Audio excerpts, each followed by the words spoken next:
La place des quartiers dans la métropole, c'est en gros dans quel cadre global on positionne notre liste. Nous, c'est vrai qu'on est sur une logique qui vise plutôt que de tout concentrer sur la métropole. On concentre l'emploi, mais on concentre aussi et le mal-vivre et le chômage, malheureusement.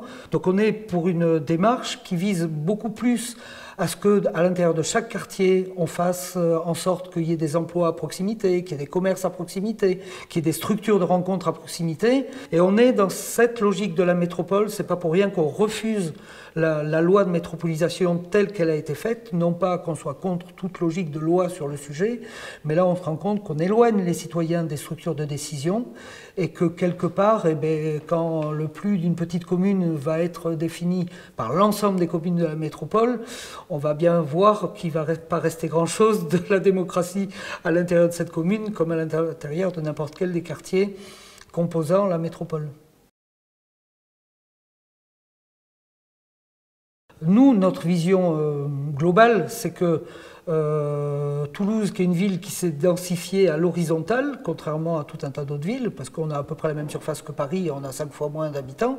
Donc on est contre continuer ad vitam aeternam cet étalement urbain. Donc on est pour une logique qui arrête d'utiliser des terres non construites à destination de bâtis.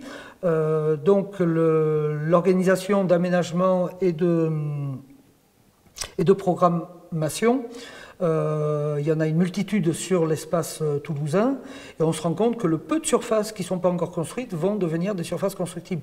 Donc on n'est pas contre le fait que ça se fasse à certains endroits, mais là par exemple, il nous semble qu'il faut arriver à gérer les choses de manière à ce qu'on ait des zones naturelles. On a la chance sur ce quartier d'avoir la Garonne, donc il faut faire des aménagements aussi souples pour accéder aux berges sans faire des méga installations qui détruiraient tout. Et il faudrait arriver quelque part à ce qu'à partir des surfaces déjà construites, on puisse réaménager. C'est une logique qu'on a pour un peu tout Toulouse, d'être plutôt rajouter un niveau globalement en moyenne sur l'espace déjà construit toulousain, plutôt que d'utiliser de nouvelles zones non encore construites pour construire dessus. Ça, c'est un peu le fond de ce qu'on propose. Alors, en ce qui concerne les transports, enfin les déplacements vers l'Oncopole, il faut savoir qu'il y a évidemment des gens qui viennent travailler à l'Oncopole qui viennent d'assez loin. Certains utilisent peut-être le train, et c'est vrai que c'est plus facile d'utiliser le train si on a un arrêt pas trop loin. Donc, on a cru comprendre qu'il y avait une proposition de faire une gare qui soit à peu près à côté de là où il y a Brossette à l'heure actuelle.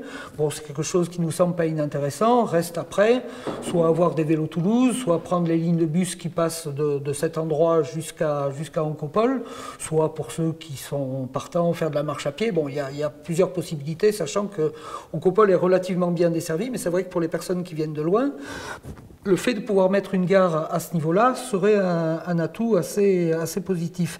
Alors après, il y a un autre atout pour la desserte de l'Oncopole qui avait assez bien fonctionné pour la Coupe du Monde, c'est les navettes fluviales. Et on pourrait imaginer une navette qui aille du Bazac, évidemment, après le Bazac c'est impossible vu la chute, mais qui aille en gros du Bazac jusqu'à Portet. On pourrait voir aussi ça comme pouvant fonctionner des deux côtés. Ça, c'est quelque chose qu'on soutiendrait assez facilement. Après, c'est toujours pareil, lié à ce trafic qui arrive à l'Oncopole. Soit on dit, nous, on est rigoureusement pour diminuer la place de la voiture, et si on diminue la place de la voiture, si on veut diminuer la place de voiture, il va falloir développer beaucoup plus que ça ne l'est à l'heure actuelle les transports collectifs. Et si on augmente les transports collectifs, qu'on diminue la place de la voiture, beaucoup de choses deviennent possibles, y compris en termes de réaménagement urbain, y compris à destination des piétons et des vélos. Ça, c'est la logique globale dans laquelle on aborde toute la question de l'urbanisation concernant les déplacements sur l'agglomération toulousaine.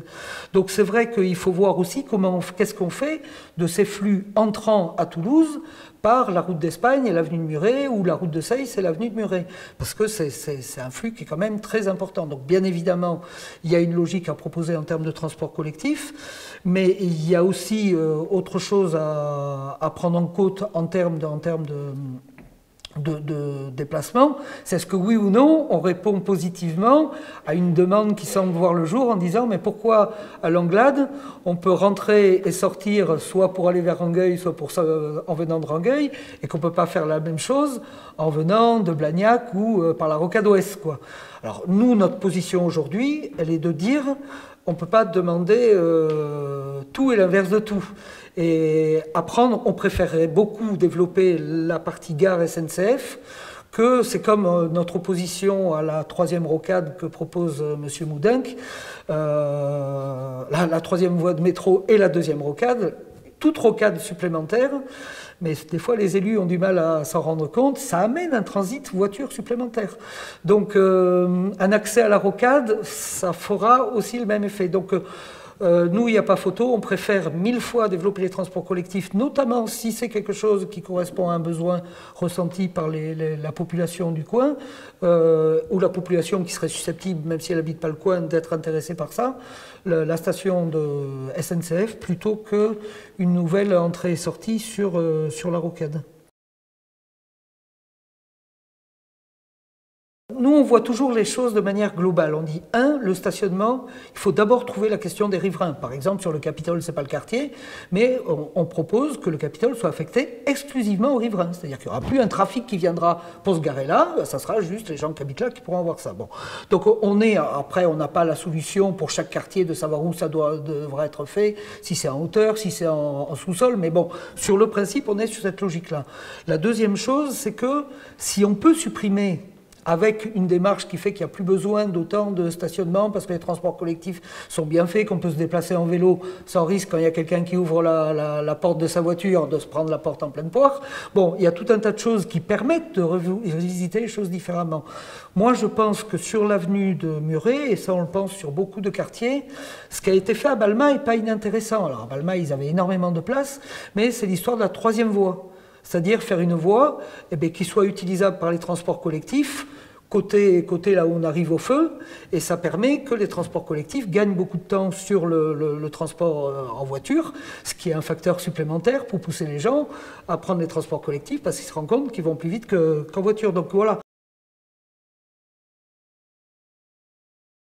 Alors en matière de sécurité, d'abord, ce qu'on dit, c'est que la première des sécurités, c'est une sécurité sociale. C'est-à-dire que plus on aura des gens qui seront bien dans leur peau, qui auront un travail, qui auront ceci, qui auront cela. Après, nous, on est contre le développement des caméras de surveillance. On pense que l'idéal, ça serait de remettre comme il y avait avant, des concierges dans les immeubles, des concierges, notamment les immeubles gérés par Habitat Toulouse, de remettre des concierges dans un certain nombre de structures, soit des structures sportives, soit des structures communales, soit bon. Et on a tout un tas d'intérêts à avoir ce type, tout ce qui pourra favoriser le fait que les gens soient bien ensemble, qu'on puisse s'occuper de la personne qui habite pas très loin, on sait qu'elle est âgée, qu'elle peut avoir des problèmes, bon tiens, voir si, tiens, c'est bizarre, les volets sont pas ouverts, comment ça se... Bon, voilà, tout ce qui permettra ça, nous, c'est le choix qu'on fait, ça sera beaucoup plus efficace que d'armer toujours plus les policiers et de multiplier par 10, 15, 20, 100, 200 les caméras de surveillance. Alors nous, on est pour une police nationale présente dans les quartiers, qui reprennent un petit peu ce qui avait été fait à une époque et qu'avait malheureusement mis sur la touche M. Sarkozy, qui était que la police nationale soit proche des gens dans les quartiers. Parce que ça aussi, ça permet que les choses aillent mieux, qu'on se parle plutôt que de s'incendier, etc., etc. On pense que la police de proximité, elle a un rôle, qui a un rôle de médiation, qui a un rôle de conseil, qui a un rôle à tout un tas de niveaux, sur le bien vivre ensemble, sur tout ça. Et voilà, donc on n'est pas dans une logique sécuritaire, comme on dit, on est dans une logique qui prend les multiples aspects de la sécurité et qui essaye d'y donner une réponse la plus globale, la plus humaine possible. Par rapport à l'usine Héraclès Safran, la première chose, c'est qu'il faut quand même redire pour ceux qui ne le sauraient pas que c'est une usine Céveso 2, seuil haut. Donc ça veut dire qu'on est quand même dans le top du top des risques pour les populations avoisinantes. Donc il y a un plan de prévention des risques technologiques qui a été validé. Nous, il nous semble que ce plan de prévention ne va pas assez loin du tout, donc il n'est pas bon.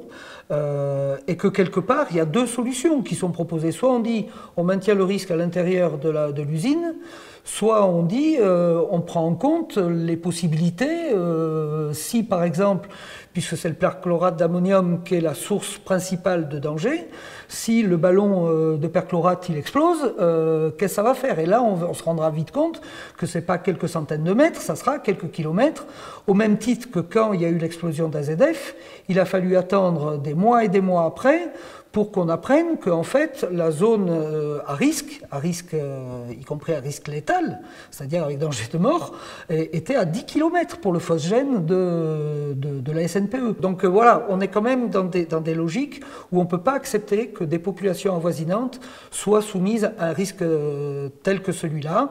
Il y a autre chose qu'on met sur un même pied, c'est la question des transports.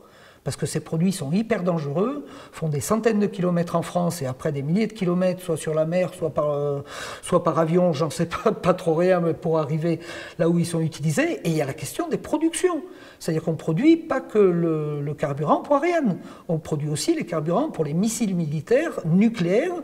Et ça, c'est quelque chose qu'on ne supporte pas parce que non seulement, bon, tout ce qui est militaire, bon, ça peut se discuter, mais alors le nucléaire militaire, c'est le top du top de ce qui pour nous est totalement inutile. Concernant la question des commerces, de la revitalisation des quartiers, la première chose, c'est que, alors, j'ai habité longtemps, j'ai été élu pendant 13 ans en Plaisance du Touche, il faut arrêter, et ça c'est au niveau de la métropole qu'il faut que tout le monde se mette d'accord, et de l'ensemble des collectivités, conseil général, conseil régional, etc., et État, il faut arrêter le développement de ces méga centres commerciaux, de ces temples de la consommation qui bousillent le petit commerce.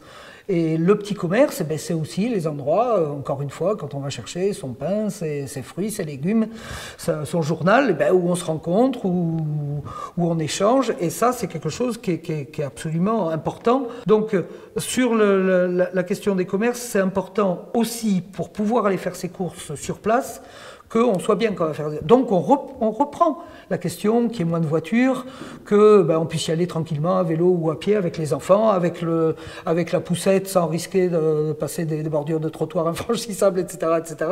Donc que les choses soient revues par rapport à la meilleure manière de vivre sur un quartier en essayant de prioriser au maximum les moyens alternatifs à celui de la voiture. Par contre, ce qu'on peut faire, c'est développer, parce que ça c'est du pouvoir d'une mairie, tout ce qui permet de rendre plus facile l'accès à ces commerces.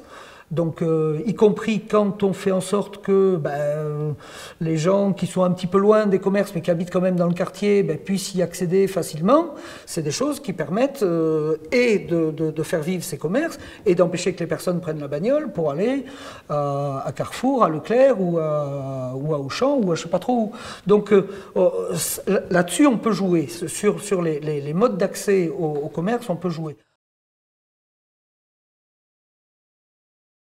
Sur les questions d'équipement socioculturel, la première chose qui nous semble importante à dire, c'est que l'espace rue Lafage, c'est bien que la mairie le mette à disposition, mais ça ne suffit pas. Donc il nous semble qu'il y aurait place dans le quartier Croix-de-Pierre pour une vraie maison de quartier, en plus de ce qu'il y a à l'espace Lafage. Et si on met ça à côté du devenir du théâtre de la Digue, dont personne ne sait trop exactement qui va financer, quelle collectivité, quelle sera la part de chacune des collectivités, de la DRAC, de tout ça. Bon, ça ne semble pas très très clair à l'heure actuelle, mais avec l'ensemble de ces équipements, il faut à tout prix que, je ne dis pas tout ce qu'on peut trouver dans une MJC, au Sept-Deniers ou ailleurs, puisse s'y trouver, mais qu'au moins il y ait des endroits où, par exemple, des choses qui se font depuis un certain temps dans des quartiers autres puissent être présentées là, et que ça donne l'envie à des jeunes, à des moins jeunes, de se dire tiens, s'ils l'ont fait là, pourquoi nous on ne ferait pas un petit truc, mais pas comme ci, pas comme ça, bon, et qu'il y ait une logique de construction culturelle citoyenne, c'est-à-dire par les gens qui se prennent en charge, qui disent voilà, avec les aides bien évidemment nécessaires, parce que bon, tout ça, ça a un coût, mais c'est pas des coûts qui sont quand même si phénoménaux que ça, de permettre à une petite troupe de théâtre qui veut se monter, ou des jeunes qui veulent répéter, ou des choses comme ça, d'avoir un lieu, alors suffisamment bien aménagé. On parlait tout à l'heure de l'Oasis, le projet Belin, pourquoi il n'y aurait pas en rez-de-chaussée des équipements de ce type-là qui puissent permettre aussi aux jeunes et aux moins jeunes de d'avoir accès à des équipements qui puissent être pluriels dans leur fonctionnalité. C'est-à-dire que arrêtons de dire tel local c'est pour ça et pour rien d'autre. Alors ça veut dire que ça sera vide pendant les 3/4 du temps, c'est pas acceptable. Donc essayons de voir les projets avec cette multifonctionnalité pour que ça puisse répondre au maximum à la demande. Peut-être une des choses sur laquelle on a une conviction qu'on ne nous fera pas, on ne nous enlèvera pas, c'est qu'on ne fera de jolis quartiers à Croix-de-Pierre comme ailleurs que si on arrive à avoir cette liaison nécessaire entre les gens qui habitent ce quartier, les associations que se donnent les habitants et les élus de la mairie. Sans ça, c'est infaisable.